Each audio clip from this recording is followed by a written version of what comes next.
Okay, thank you. It's great to be here and look forward to all the interactions in the future. Our project is called Integrated Movement Tracking for Pediatric OPM-MEG Studies of Intellectual Disability. This is an MPI project between myself and Timothy Roberts, who's here on this call. And I'm at the University of Washington and Seattle Children's Research Institute, and Tim's at Children's Hospital of Philadelphia. And our goal is to develop a completely non-invasive approach toward human behavior, brain relationships, quantification, and synchronization. So our data modalities will be MEG recordings, whole head, whole brain recordings with source localization for deep source localization of high frequency activities using MEG. That will be at the sub-millisecond level.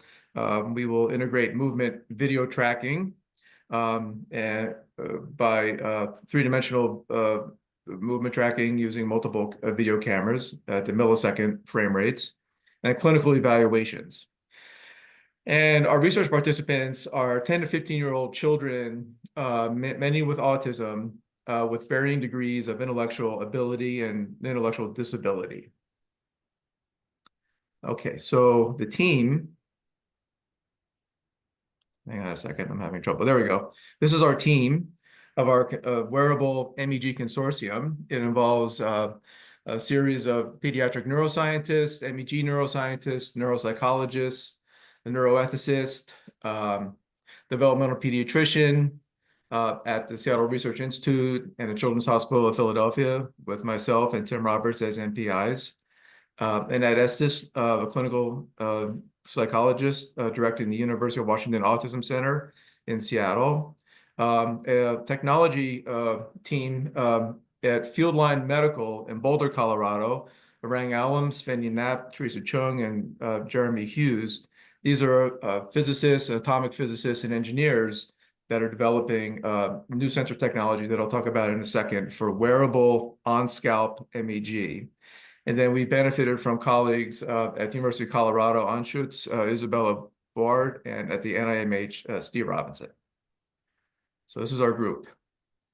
So our interest is profound autism, and profound autism is a subcategory of autism, and it includes autism and plus intellectual disability.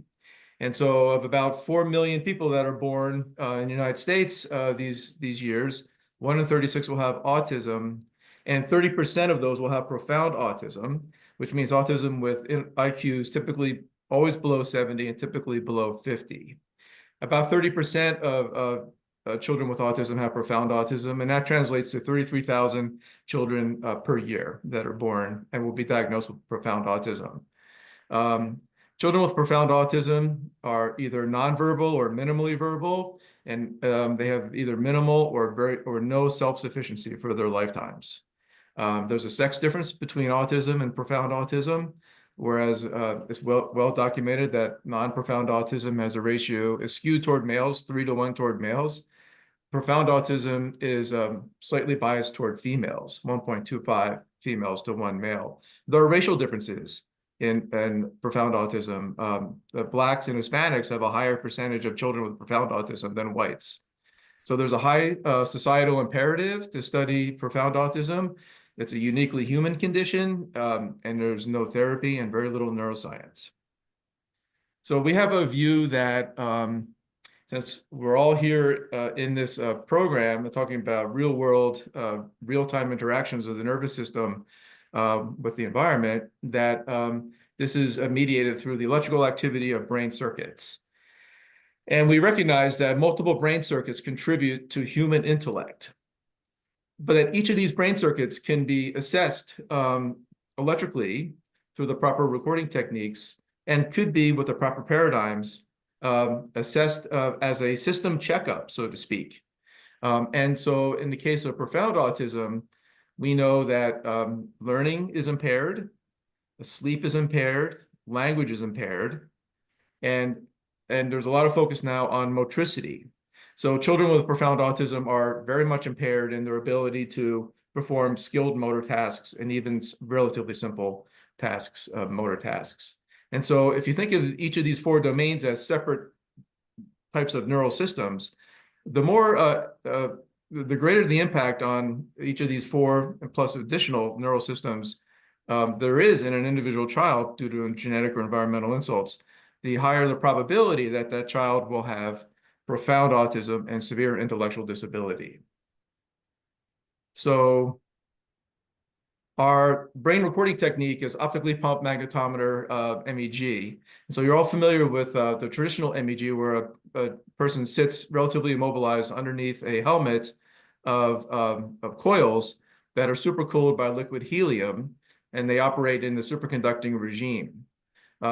This large device restricts the movement of the head, and there's also a 4-centimeter distance between the scalp and the pickup coils, due to the fact that there needs to be thermal insulation between the liquid helium and a person's scalp. So that, because the fields fall off as the square of the distance, magnetic fields as the square of the distance, there's a significant signal attenuation as you move from the scalp to the pickup coils. So the solution to this is an optically pumped magnetometer, which allows for detecting magnetic fields through that are transmitted through a vapor of a paramagnetic metal, That changes the optical properties of the vapor, and those can be measured. And that increases sensitivity to the fields by about 5 times over a traditional SQUID technique. And that's due to the fact that the sensors themselves are more sensitive, but also the sensors can be placed directly on the scalp and preventing that field magnitude fall off. About a minute or so.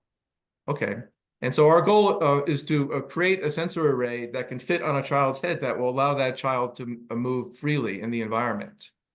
And so our goals for the R61 are to reduce the size and weight of an OPM sensor array so that it fits on a child's head, to develop noise canceling techniques to allow for head-free movement as a child walks, points, and manipulates objects, to integrate video tracking of movements, and to quantify those movements and synchronize them in real time with the brain recordings. In phase 2, we will deploy a wearable MEG in autistic children to discover the brain pathophysiology of intellectual disability.